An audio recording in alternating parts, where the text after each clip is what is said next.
అంటే 1980వ సంవత్సరం వరకు మాత్రమే ముల్కీ రూల్స్ వర్తిస్తవి అని చెప్తున్నటువంటి పరిస్థితి. ఫస్ట్ అండ్ సెకండ్ లెవెల్ సంబంధించినటువంటి గెజిటెడ్ ఉద్యోగాల్లో మనకు ప్రమోషన్స్ విషయంలో కానీ ఉద్యోగ నియామకాల విషయంలో కానీ ఎవరికి ప్రాధాన్యత ఇవ్వాలని చెప్తున్నారు?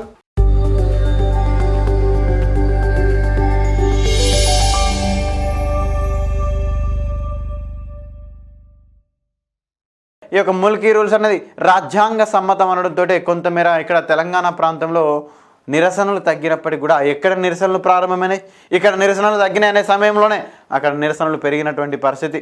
అలాంటి సందర్భంలో మరి కేంద్ర ప్రభుత్వానికి ఏం చేయాలో అర్థం కాక అప్పుడు శ్రీమతి ఇందిరాగాంధీ గారు దేన్ని ఇంట్రడ్యూస్ చేశారు సార్ అంటే 5 పాయింట్స్ ఫార్ములాని ఇంట్రడ్యూస్ చేసిర్రు. దేన్ని ఇంట్రడ్యూస్ చేశారు? 5 సూత్రాల పథకాన్ని ఇంట్రడ్యూస్ చేసిర్రు. పంచసూత్ర పథకం అన్న ఏంటి సార్? పంచసూత్ర పథకము అన్న 5 పాయింట్ల ఫార్ములా అన్న 5 సూత్రాల పథకము అన్న ఒక్కటే సార్. మరి ఆల్రెడీ 1969లో ఒకటి ప్రారంభించింది కదా సార్ మేడం. 1969లో ఇచ్చినటువంటిది ఏంటిది?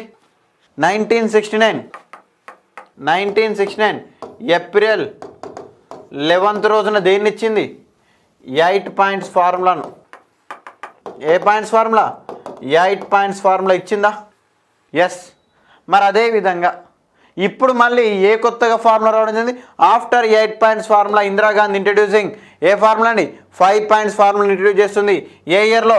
1972లో మనకు 27th నవంబర్ 1972లో 27th నవంబర్ రోజున మనకు ఇందిరాగాంధీ ఏ సూత్రాల పథకం సార్? పంచసూత్రాల పథకాన్ని ఇంట్రడ్యూస్ చేసింది సార్. మరి 5 సూత్రాల పథకంలో ఏ అంశాలను మనకు పొందుపరిచేశారంటే ముల్కీ రూల్స్ అనేది Mulki rules are applicable to only NGO, tahsildar, assistant surgeon, junior engineering పోస్టులకు మాత్రమే ముల్కీ రూల్స్ అనేది వర్తిస్తవి అని చెప్పినటువంటి పరిస్థితి. ఏమని చెప్పారు సార్?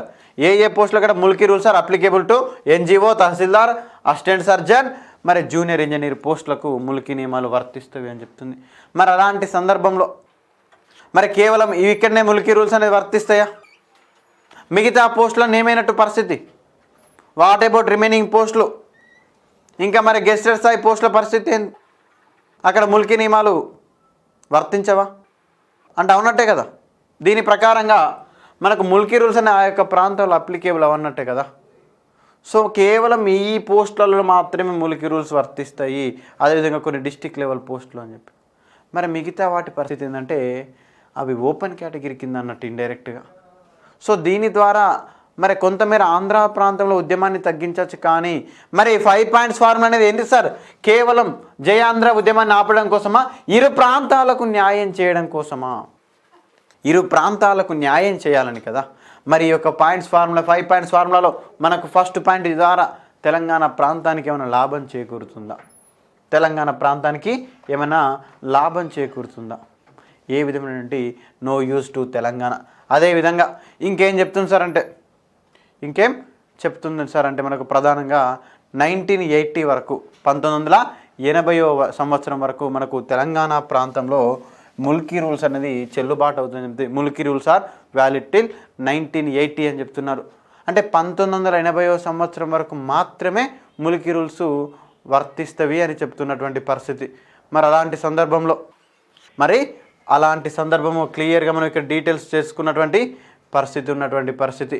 సో మరి అదేవిధంగా తెలంగాణ ప్రాంతంలో ఎప్పటివరకు వర్తిస్తున్నట?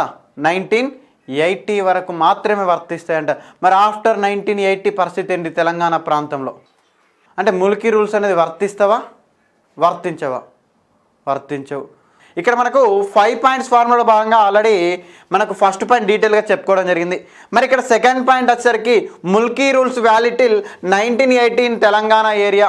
అంటే ముల్కీ నియమాలు అనేది మనకు 1980వ సంవత్సరం వరకు మాత్రమే తెలంగాణ ప్రాంతంలో అప్లికేబుల్ అవుతాయంట. ఎప్పటి వరకు వ్యాలిడ్ అయితే అంట? కేవలం 1980 వరకు మాత్రమే అప్లికేబుల్ అవుతాయి అంటున్నారు. సో మరి 1980 తర్వాత వాట్ అబౌట్ ఆఫ్టర్ 1980 తర్వాత ఏంటి పరిస్థితి? అంటే ముల్కీ రూల్స్ అనేవి వర్తించవంటే తర్వాత కాలంలో ముల్కీ రూల్స్ వర్తించవని చెప్తున్నారు. మరి ఇలా చేయడం ద్వారా తెలంగాణ ప్రాంతానికి లాసా లాభమా? నష్టమే సార్. ఇంకేం చెప్తున్నారంటే మరి ప్రధానంగా మరి 8 పాయింట్స్ ఫార్ములాను తెలంగాణ ప్రాంతానికి న్యాయం చేస్తామన్నారు, అక్కడ ఏమి ఇంప్లిమెంట్ కానటువంటి పరిస్థితి. 8 పాయింట్స్ ఫార్ములా ఏమున్నాయి సార్, మొత్తం కమిటీలో ఉన్నాయి. మరి కమిటీలు ఏం చేసుకుంటాం, అవి రిపోర్ట్లు ఇస్తే కానీ రిపోర్ట్లు ప్రాపర్గా వస్తాయా, తెలంగాణ ప్రాంత ప్రజలను సాటిస్ఫై చేసే విధంగా ఉంటాయా రిపోర్ట్స్, అవి వాస్తవాలు ఉన్నాయా? తెలంగాణ రీజనల్ కమిటీ లెక్కలు ఉంటే ఆ కమిటీలు ఇచ్చినటువంటి రిపోర్ట్స్ వేరేగా ఉంటాయి. మరి ఇక్కడ నీకు అసలు ముల్కీ రూల్సే ఉండవంటే ఇప్పుడు 1972లో సుప్రీంకోర్టు ఇచ్చినటువంటి జడ్జిమెంట్ ముల్కీ కాన్స్టిట్యూషనల్ అని చెప్పారు. మరి ఆ చెప్పినటువంటి ముల్కీని నాటి కేంద్ర ప్రభుత్వం ఇచ్చినటువంటి 5 పాయింట్స్ ఫార్ములాలో భాగంగా 1980 తర్వాత తెలంగాణలో ముల్కీ నియమాలు వర్తించవు అని చెప్తున్నారు. సో మరి అదేవిధంగా మరి 1980లో తెలంగాణ అంటున్నారు, కానీ ట్విన్ సిటీస్లో ముల్కీ రూల్స్ అనేది ఎప్పటి వరకు వర్తిస్తాయంట, కేవలం 1977 వరకు మాత్రమే. అంటే 1980 వరకు తెలంగాణ వ్యాప్తంగా మొత్తం ముల్కీ రూల్స్ వర్తిస్తే మరి 1977 వరకు మాత్రమే హైదరాబాద్ జంట నగరాల్లో ట్విన్ సిటీస్లో 1977 వరకే ముల్కీ నియమాలని వర్తిస్తావంట. మరి దాని తర్వాత పరిస్థితి ఏంటి, అవునా కదా? దాని తర్వాత పరిస్థితి ఏంటి అంటే ముల్కీ రూల్స్ అనేది ఇన్వాలిడ్ దాని next.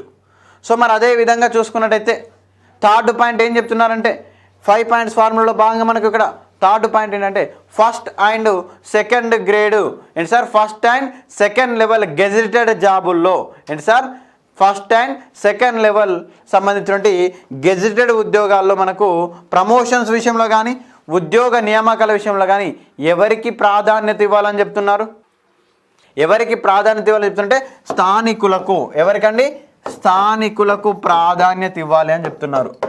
First and second level gazetted job post రిక్రూట్మెంట్లో కానీ వాటి ప్రమోషన్ల విషయంలో కానీ ఎవరికి ప్రియారిటీ ఉంటే లోకల్కి ప్రియారిటీ ఇవ్వాలి అంటున్నారు. సో మరి అదే విధంగా చూసుకున్నట్టే మరి లోకల్స్కు ప్రియారిటీ ఇవ్వాలంటున్నారు. కానీ ఈ యొక్క పాయింట్ అనేది ఎవరికి వర్తించదంటే యూపీఎస్సీ సిబ్బందికి వర్తించదంట. ఎవరికి వర్తించదంట, యూపీఎస్సీ సిబ్బందికి వర్తించదు. సో ఈ విధంగా మనకు first point, second point, third point డీటెయిల్గా మనం చర్చించుకోవడం జరిగింది. సో ఇక్కడ మనకు ఫోర్త్ పాయింట్ ఏంటంటే హయ్యర్ ఎడ్యుకేషన్లో అడిషనల్ సీట్స్ను, అదనపు సీట్లను ఏర్పాటు చేయాలి, అదనపు సీట్లను క్రియేట్ చేయాలి అంట. ఎక్కడంట, ఉన్నత విద్యలో. ఏంటండి, ఉన్నత విద్యలో ఏం చేయాలట, అదనపు సీట్లను కేటాయించాలి. మరి అడిషనల్ సీట్స్ను create more seats in higher education system. So మరి అక్కడ అందరికీ సమానంగా అడ్మిషన్స్ ఇవ్వాలంట, అందరికీ ఈక్వల్గా అడ్మిషన్స్ ఇవ్వాలని చెప్తున్నారు. మరి సమానంగా అడ్మిషన్స్ ఇవ్వాలంటే ఉన్నత విద్యలో సమానంగా అడ్మిషన్స్ ఇవ్వాలి, అదనపు ఉద్యోగాలు కేటాయించాలంటే సరే మరి తెలంగాణ ప్రాంతంలో అడిషనల్ సీట్స్ తీసుకుంటాం, మరి సమాన అవకాశాలు ఇస్తాం. మరి ప్రధానంగా సమాన అవకాశాలు ఇస్తే మనకు అక్కడ కూడా పోవాలి, కానీ మన ప్రాంతం వాళ్ళు అక్కడికి పోగలుగుతారా, పోలేరు. వాళ్ళందరూ హైదరాబాద్కి వస్తారు తప్ప మన వాళ్ళు అక్కడికి పోలేరు, పోయినా ఉండలేరు. దీనివల్ల ఎవరికైనా తెలంగాణ ప్రాంతానికి న్యాయం జరుగుతుందా? ఇంకేం చెప్తున్నారు, దీని చేయడం వల్ల తెలంగాణ విద్యార్థులకు ఏ విధమైనటువంటి నష్టాలు ఉండకూడదు అని మనకు 5 పాయింట్స్ ఫార్ములాలో భాగంగా ఇక్కడ మనకు 4th పాయింట్లో క్లియర్గా చెప్పినటువంటి పరిస్థితి. మరి అదేవిధంగా ఈ యొక్క 5 పాయింట్స్ ఫార్ములాలో భాగంగా మనకి ఇక్కడ 5th పాయింట్ ఏం చెప్తున్నారంటే ట్విన్ సిటీస్లో పోలీసు నియామకాలకు సంబంధించి అందరికీ కూడా అన్ని ఏరియాల వారికి కూడా సమాన అవకాశాలు కల్పించాలని చెప్తున్నారు. ఎక్కడండి, జంట నగరాల్లో. ఎక్కడ, జంట నగరాల్లో ఎవరికి సమాన అవకాశాలు కల్పించాలంటే పోలీసు నియామకాల్లో అన్ని ప్రాంతాల వాళ్ళకు సమాన అవకాశాలు కల్పించాలంట. మరి ఇది అప్లికేబుల్ చేస్తే తెలంగాణ ప్రాంతం వాళ్ళకు బెనిఫిటా? ఇరు ప్రాంతాలకు న్యాయం చేయాలని కదా, కొంచెం అనలిటికల్గా ఆలోచించండి. ఇరు ప్రాంతాలకు న్యాయం చేయాలని కదా మనకు 5 పాయింట్స్ ఫార్ములా వచ్చింది. మరి ఇక నువ్వు తీసుకొచ్చినటువంటి 5 పాయింట్స్ ఫార్ములా ద్వారా ఫస్ట్ పాయింట్ ద్వారా తెలంగాణ ప్రాంతానికి ఏమైనా యూజ్ ఉందా, సెకండ్ పాయింట్ ద్వారా ఏమైనా తెలంగాణ ప్రాంతానికి యూజ్ ఉందా, థర్డ్ పాయింట్ ద్వారా కొంతమేర చెప్పుకోవచ్చు కేవలం ఆ యొక్క పోస్ట్లో. మరి 4th పాయింట్లో కూడా కొన్ని అడిషనల్ సీట్స్ అంటున్నా, దీని ద్వారా కూడా మేజర్గా తెలంగాణకు యూజ్ అయ్యేది లేదు. మరి 5th పాయింట్ చాలా వివాదాస్పదం, ట్విన్ సిటీస్ డీటెయిల్గా మనం క్లియర్గా కూడా చర్చించుకుంటాం. సో ఈ విధంగా మనకు 5 పాయింట్స్ ఫార్ములా ఇంట్రడ్యూస్ అయినటువంటి పరిస్థితి. సో మన రేపు ఎగ్జామ్లో సీక్వెన్స్ ఆర్డర్లో please arrange the sequence order, points ఫార్ములాను సీక్వెన్స్ ఆర్డర్లో పెట్టమంటాడు. ఆల్రెడీ ఇప్పటివరకు మనకు ప్రీవియస్ క్లాస్లో 8 పాయింట్స్ ఫార్ములా గురించి చెప్పుకున్నాం, దెన్ ఆఫ్టర్ 5 పాయింట్స్ ఫార్ములా గురించి చెప్పుకున్నాం. నెక్స్ట్ రాబోయేది ఏంటిది 6 పాయింట్ ఫార్ములా 1973లో వస్తుంది. ఆ టాపిక్ దగ్గర మనం క్లియర్గా చెప్పుకుంటాం. ఈ యొక్క పాయింట్స్ ఫార్ములా గుర్తుంచుకోండి. సో ఇప్పటివరకు చెప్పుకున్నటువంటి 8 పాయింట్స్ ఫార్ములా ఇప్పుడు 1969 ఏప్రిల్ 11వ తేదీ. మరి ఇప్పుడు వచ్చినటువంటి 5 పాయింట్స్ ఫార్ములా ఎప్పుడు వచ్చింది 1972 27th నవంబర్ రోజున వచ్చినటువంటి పరిస్థితి. 1972 నవంబర్ 27వ తేదీన పంచసూత్ర పథకము వచ్చినటువంటి పరిస్థితి. సో ఇక్కడ వరకు అందరికి క్లియర్ కదా. Until then bye bye, please stay safe, thank you.